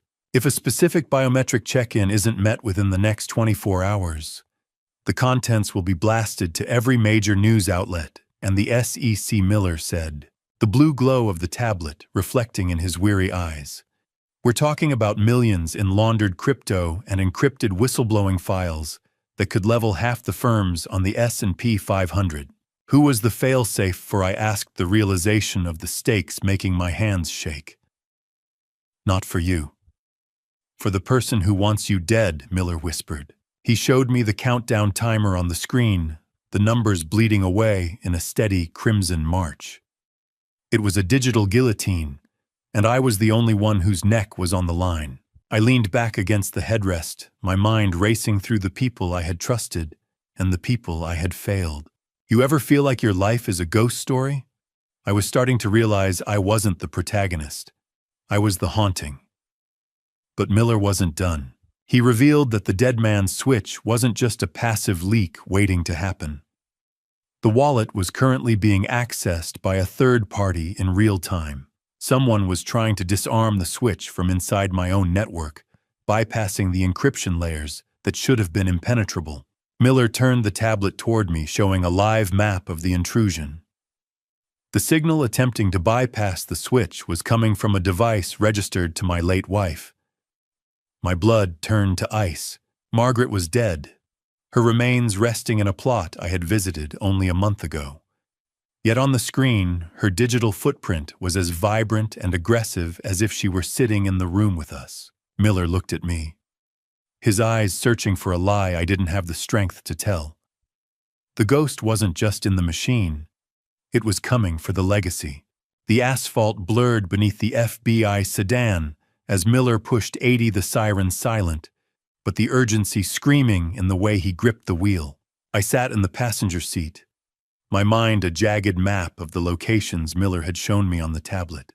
A year ago, I believed I'd buried the ghosts of my family, but today, the digital signal of a dead woman was leading me back into the heart of the wreckage. During the drive, Miller explained that Claire had been demanding to see me for weeks from her high-security cell. "She's been in a cage for a year," Mitchell Miller muttered, his eyes never leaving the road. "How does she have the reach to touch a hardware wallet in a sealed vault?" I leaned my head against the cold glass of the window, watching the gray Illinois horizon. "Maybe because she never really left the room," I replied, thinking of the way Claire's intellect always operated 3 steps ahead of anyone's perception. How do you outrun a woman who is already behind bars? You don't. You just wait for her to stop pulling the leash. We arrived at the State Correctional Facility, a brutalist monument of concrete and wire that looked like it was designed to swallow hope whole. Miller escorted me through a series of buzzing steel doors, the smell of industrial floor wax and stale air growing thicker with every step. I felt a profound sense of intellectual confusion. My wife was dead, yet she was hacking a $1 million failsafe. It was a bridge failure I couldn't calculate. Claire sat behind the reinforced glass, her orange jumpsuit, a violent contrast to the pale, waxy skin of a woman who hadn't seen the sun in 12 months. She looked gaunt, her eyes sharp and predatory, lacking even a shred of the remorse she'd feigned during her trial. "You look tired, Mitch," she said, her voice crackling through the cold plastic of the visitation phone. "Selling the house didn't set you free, did it?" I gripped the receiver until my knuckles turned white. "Did you like the gift I left in the Elmwood kitchen?" she asked, referring to the legal trap that nearly cost me everything. I didn't flinch. "The FBI thinks you're the one hacking the switch, Claire. Are you?" She leaned in her breath, fogging the glass. She revealed that the hardware wallet required 2 physical keys to stop the timer, and she had the second one hidden in plain sight. "If you are still here with me, please drop a quick comment to let me know you're still following this journey.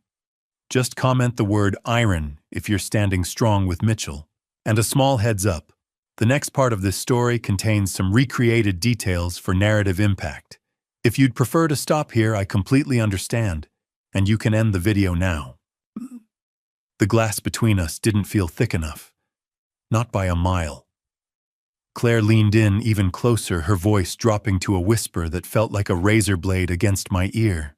"I didn't kill her memory, Mitch. I weaponized it," she hissed. She explained that she wasn't the one hacking the system. The device registered to my late wife wasn't being operated by a ghost, but by a shadow proxy, a pre-programmed AI Claire had built before her arrest. It mimicked Margaret's digital footprint perfectly, allowing it to stay invisible to the FBI while it dismantled my defenses. "Stop the clock, Claire. Tell me where the second key is." I demanded, the absolute betrayal of her using her mother's memory as code making me nauseous. The hum of the prison's fluorescent lights felt like it was drilling into my skull. Claire claimed the second key wasn't an object, but a person, and that person was currently standing right outside the prison gates waiting for me. She pressed her palm to the glass, pointing toward the exit, where a silhouette stood near my truck. A silhouette that wore the same charcoal coat my wife was buried in. My boots hammered against the prison's linoleum, the sound echoing like gunfire in a hallway that suddenly felt 3 miles long. I burst through the final heavy set of gates into the parking lot, my lungs burning from the dry, sterile air of the facility. I didn't stop until I was within 10 feet of my truck, my eyes locked on the charcoal coat Claire had pointed out. The figure stood perfectly still, their back to me. "Who gave you that coat? Who are you?" I shouted, my voice cracking under the weight of a year's worth of repressed terror. The figure turned slowly, and the adrenaline spike nearly knocked me over. It wasn't a ghost. It wasn't my late wife resurrected. It was a private courier, a scrawny kid in his 20s, looking terrified in a woman's charcoal wool coat that was 3 sizes too big for him. The kid held out a vintage flip phone that began ringing the second I was within reach. "I was paid $500 to stand here and hand you this phone when it rang." The kid stammered, the smell of damp wool rising from the coat. "That's it. I don't know nothing else." I snatched the phone from his shaking hand, realizing with a bitter pang that the silhouette was just a hollow decoy. Claire had designed this entire moment to trigger my fight-or-flight response, a theatrical cruelness she practiced like an art form. I flipped the phone open. The voice on the other end was distorted, a digital mask that hummed like a broken radiator. "You have 3 hours before the switch clears the ledger," the voice rasped, providing coordinates to a location in the Elmwood district I thought I'd left behind forever. "The second key isn't an object, Mitchell. It's a person waiting for you at those numbers." "Why should I trust a voice that sounds like a radiator?" I asked, but the line went dead. "Hope is a jagged piece of glass. The harder you grip it, the more you bleed, but you're too afraid to let it go and see where it falls." I stood beside my truck, the orange glow of the setting sun hitting the prison wire and casting long, barred shadows across the asphalt. I had the vintage phone in one hand and the weight of the FBI's demands in the other. Then my real phone vibrated in my pocket. A different ringtone, the kind that ends lives. I swiped to answer, expecting Agent Miller or Victor. Instead, the voice was weary and professional. "Mr. Pierce, this is Sarah with the Department of Children and Families. I'm calling about Emma Pierce Crawford. She was born in June 2023, over a year ago, via a surrogacy arrangement you and your late wife initiated in 2018. I gripped the truck for support. "That contract was canceled. The clinic refunded us." "No, sir. It was never canceled. It was transferred. Your daughter Claire became the legal coordinator in 2019 after your wife's health deteriorated. She told the surrogate you'd moved overseas for work. When Claire was arrested last November, the surrogate saw the news and contacted us. Emma has been in foster care since December. Your 2018 signature was verified as authentic by our forensic team." My blood turned to ice. "Claire hijacked my own surrogacy contract." "Yes, sir. You need to come to our office immediately." I stopped breathing. The air in the parking lot suddenly felt like water, thick and impossible to swallow. "I have a daughter," I whispered, the words sounding foreign in my own mouth. I learned in that moment that while I was grieving a marriage and fighting a legal war, a child had been born into the wreckage, a child I never knew existed. I demanded to know where she was, my mind, a structural failure of everything I thought I knew about the last year. "Mitchell," Sarah continued, her voice thin and sterile through the speaker. "You need to come to the office immediately. We can't keep her in emergency custody much longer. How do you grieve a child you didn't know existed while running from a ghost that won't stay dead?" I sat in the cab of my truck, the silence of the prison parking lot amplifying the caseworker's words until they were the only sound in the universe. Sarah's voice had dropped to a whisper, informing me that Claire wasn't the mother of the child I'd apparently fathered 4 months ago. I gripped the steering wheel, my mind a structural failure of logic and memory. I needed answers, But the vintage flip phone in my other hand was vibrating again, the digital radiator voice demanding I move. The coordinates it had provided weren't a new location at all. They were a cipher, a specific set of spatial measurements for the house I had just sold in the Elmwood district. The realization hit me like a falling girder. The anonymous buyer wasn't just a stranger, they were the final piece of Claire's board game. I didn't answer Agent Miller's frantic radio calls as I peeled out of the lot. "I am not coming in, Miller," I muttered to the empty dashboard. "I have a closing I actually care about." My obsessive focus was a narrow beam of light in a darkening world. Mirror. 15. 3. K. 4. The numbers repeated in my head, a rhythmic chant, as I tore through the Chicago twilight toward the house that was no longer mine. I reached the Elmwood district home, just as the streetlights flickered to life. I felt like a burglar in my own life, sliding through the back door with the practiced ease of a man who had spent 7 years maintaining every lock. The master bathroom was cold, smelling of damp drywall and old adhesive. I looked at the primary mirror, the one I had stared into while trying to find my own soul just months ago. I hadn't checked behind it, because it was sealed with heavy industrial adhesive, a permanent fixture in a temporary life. I grabbed a heavy crowbar from my truck and jammed it into the gap between the glass and the tile. The screech of the crowbar against the ceramic was a high-pitched scream. I leaned into the tool, my muscles straining. Glass. It doesn't just break. It screams. The mirror shattered, showering the floor and my boots in silver flakes of backing that looked like metallic snow. Behind the jagged shards carved directly into the drywall with the clinical precision of a scalpel was a small recessed cavity. My fingers brushed against something else. A small device the size of a deck of cards, warm to the touch. I pulled it into the light. A microserver with a blinking green LED labeled HVAC controller. This wasn't controlling heating. The Ethernet cable snaked through the wall, piggybacking on my own internet. This was the shadow proxy's brain, hidden in my house for 7 years, running on my electricity. Claire had built her weapon inside my sanctuary. I ripped it from the wall. The green light died. The ghost was finally offline. I reached inside my fingers, brushing against the cold plastic of a second hardware wallet, identical to the one the FBI was holding. Tucked beneath it was a handwritten note. I pulled it out, my pulse thudding in my ears. The script was unmistakable. It was my own handwriting, the same wise, reflective slant I used for my inspection reports. But I didn't write this. I whispered, my voice caught in the back of my throat. I couldn't have. The note was dated 3 days after Margaret had allegedly died, and it contained my secret personal pin. Stop the clock. Save the girl. Do you want to know what it feels like to realize you're the villain in a story you haven't finished reading yet? I carried both wallets to the kitchen island, connecting them with a bridge cable I kept for field diagnostics. The rhythmic blue pulse of the hardware wallet light flickered against the marble, a digital heartbeat, synchronizing with the shadow proxy countdown. The timer began to slow, the crimson numbers turning to a steady clinical green as the data began to decrypt.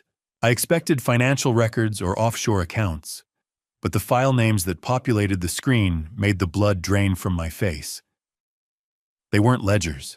They were medical logs titled Emma_biological_source.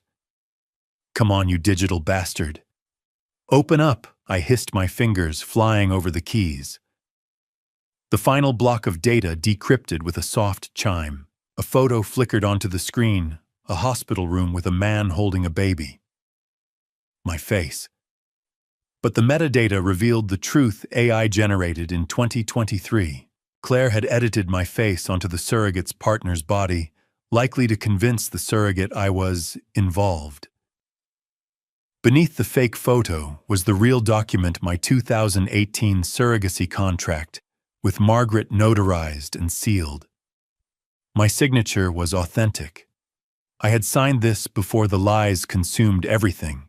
The fluorescent lights of the DCF lobby hummed with the same persistent drone as the questions in my head. But for the first time in a year, I wasn't looking for a way out. I sat on a hard plastic chair, my hands finally steady against my knees as I waited for Sarah. Outside in the parking lot, Agent Miller was probably still scrolling through the hardware wallets I had just surrendered. That folder contains everything I had told him the morning air finally tasting clean. Every wallet, every node, every name.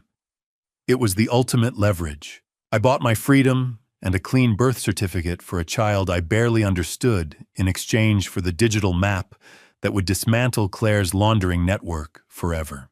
Miller had looked at me with a weary sort of respect, though his warning still echoed in the back of my mind. You're walking away with a ghost's child, Mitchell. Make sure you don't become one yourself. He didn't understand the shadow proxy. The software wasn't designed to destroy me, but to act as a digital trustee that would only release the truth and Emma's location once I had successfully severed the last tie to my old life by selling the Elmwood house. It was a fail-safe and engineering masterpiece of a different kind. Ever held a 6-month-old and realized they are the only thing in the world that doesn't care about your sins? The door opened, and Sarah led me into a small, quiet room that smelled of baby powder and antiseptic. She was carrying a bundle wrapped in a yellow blanket. Emma was 13 months old, with a tuft of dark hair and steady, curious eyes, and eyes that held the exact same shade of storm cloud gray as mine. As she placed the girl in my arms, the weight of her felt like a cornerstone being set in a new foundation.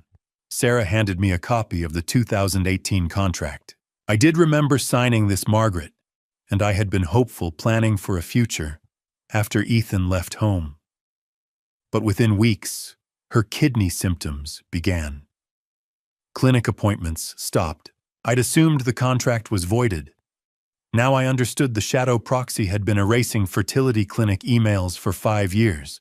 Claire hijacked the entire process, hiding my biological child as a backup plan if the bank heist failed. Margaret's posthumous letter confirmed it. Claire found the contract in my desk in 2018. She saw an opportunity, a child she could use to control your inheritance if everything else failed. The baby was always yours, Mitchell. I tried to cancel it in 2020, but she'd already taken control. I couldn't stop her from hiding the truth. She's been waiting for you, Mr. Mitchell, Sarah said softly. I pulled the girl closer, feeling her small, rhythmic breath against my chest. I'm sorry it took me so long to find you, I whispered. She wasn't a reminder of a theft. She was the bridge Claire couldn't burn. We left Chicago that afternoon, the city skyline shrinking in the rearview mirror until it was nothing but a memory of steel and glass. I drove west, then south toward the Blue Ridge Mountains. Asheville smelled like wood smoke, and Old Secret's a perfect place for a man to bury a ghost and raise a daughter.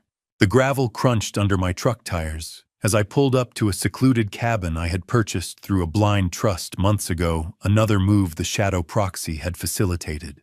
The crisp, thin air of the mountains felt like it was scrubbing my lungs clean of the industrial rot of the Elmwood district.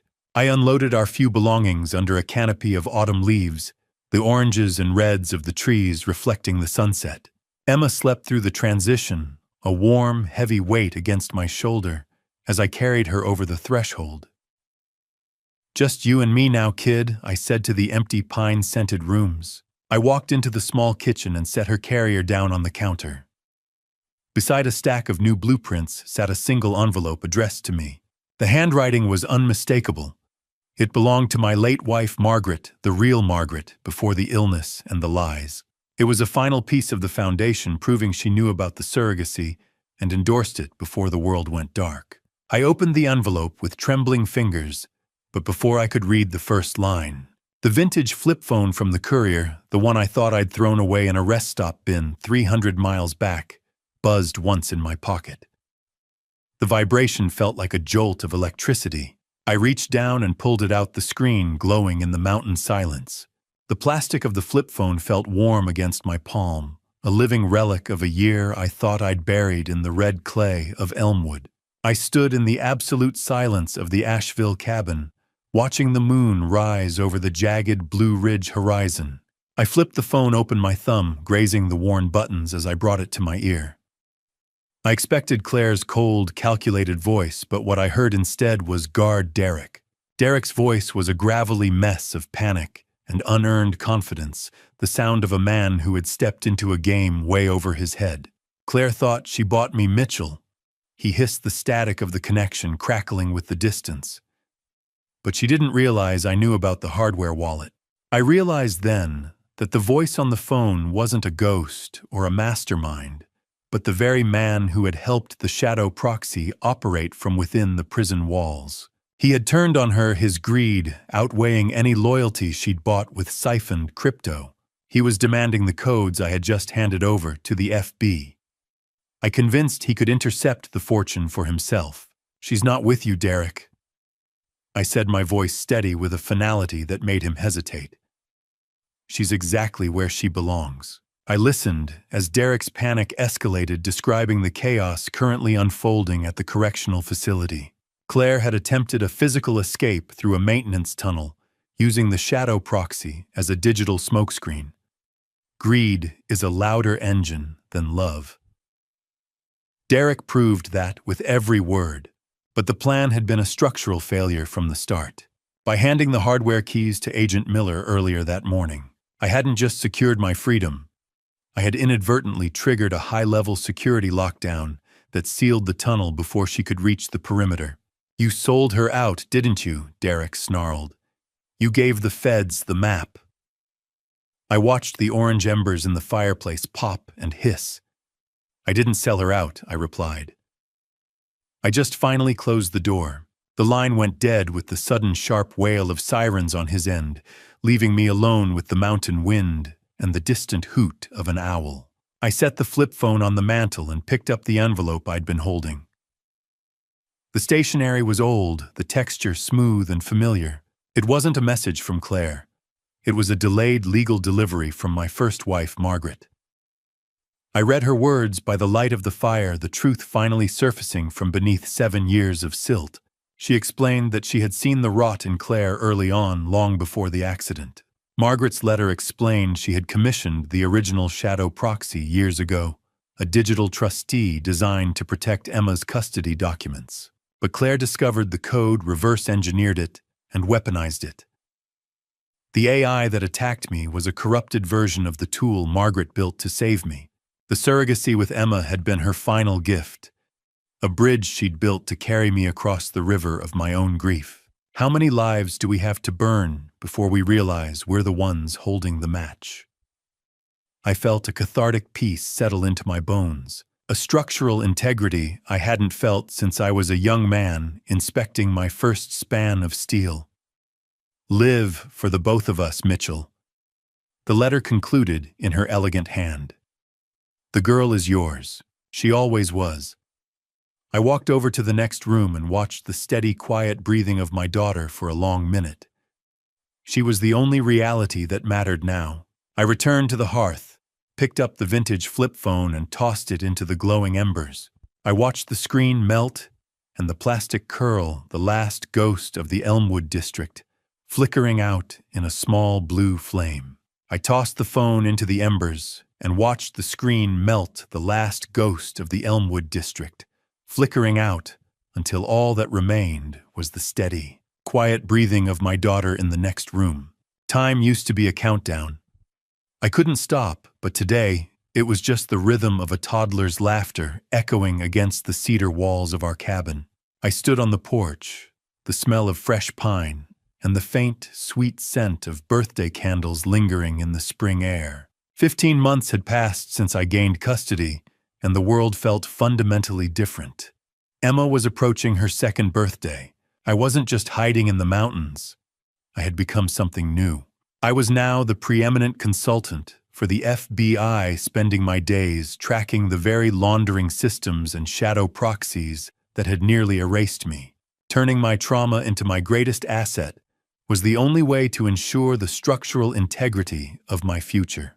I watched Emma in the yard, her dark hair catching the morning sun. She was thriving, possessing a stubborn streak that reminded me of the best parts of the woman I had truly loved.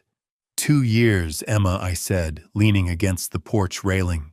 You're catching up to the world. She looked up from her wooden playset, her face bright with a purely innocent joy. Got a cake? She asked. And I couldn't help but smile, a genuine expression that no longer felt like a heavy lift for my facial muscles. Peace isn't the absence of the storm. It's the solid foundation you build after the house has been leveled. I had spent my life inspecting bridges, but the one I had built here between a scarred past and this child's future was the only one that truly mattered. I retreated to my small office later that morning, the mechanical click of my secure keyboard, a familiar grounding soundtrack. I was closing out a consultancy contract, my screens filled with the digital signatures of crimes I now helped prevent. A notification blinked on my primary monitor, an encrypted message from Agent Miller. He was no longer the hunter, and I was no longer the prey. We were simply two men who knew too much about the dark. The ledger is clean, Mitchell, the message read. The final legal threads of the case are officially sealed. Stay off the radar. I typed back a short, reflective reply. I've never liked the view from the radar anyway. I closed the laptop, feeling a sense of professional vindication that went deeper than any paycheck. I had taken the weapons used against me and turned them into a shield. While checking my secure server one last time, I found a small benign file that had been sitting dormant for months. It was a self-destructing message, timed to execute only when the federal cases were fully closed. I watched as the code unspooled, revealing a final piece of advice from my first wife about the crypto wealth I'd inherited from the cleansed accounts. You did it, Mitch, the text whispered across the screen. You got her home. You stop looking over your shoulder eventually, not because the ghosts are gone, but because you finally realize they can't keep up. I walked back out onto the porch, the cool mountain breeze at dusk brushing against my face. Emma was sitting on the steps, the sticky feel of chocolate frosting on her fingers as she pointed at the setting sun. I realized then that I wasn't just surviving. I was finally living the life that had been intended for me before the tragedy of the Elmwood district intervened. I had kept a fragment of the shadow proxy, a silent guardian tucked away in a private server, to act as a permanent failsafe for Emma's financial security. It was my final engineering project, a bridge that would never collapse. As the sun dipped below the Blue Ridge, casting long purple shadows across the yard, a single unmarked envelope appeared in the mailbox. It wasn't from a courier, and it wasn't a ghost from the past.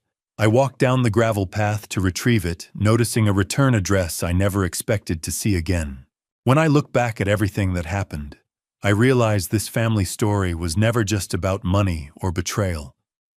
It was about how easily love can blind us. For 7 years, I believed sacrifice meant loyalty, and silence meant strength.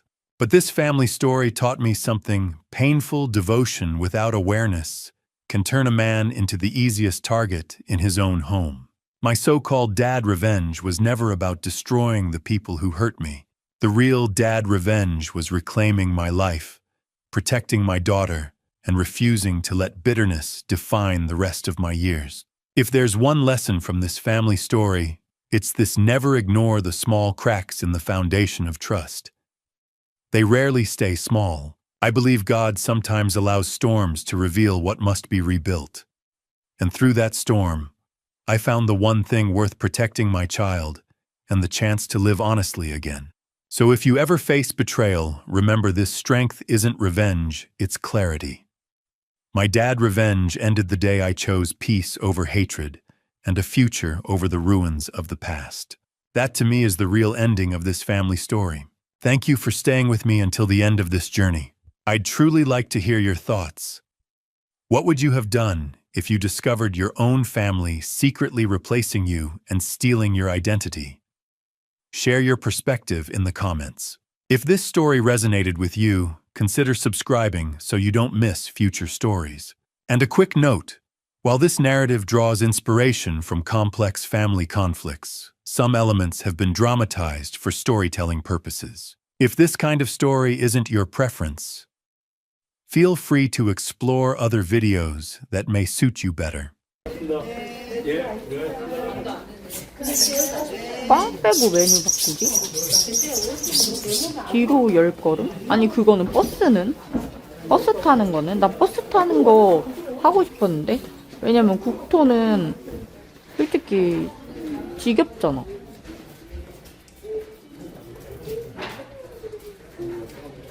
우리 그리고 국토 한다고 하지 않았어?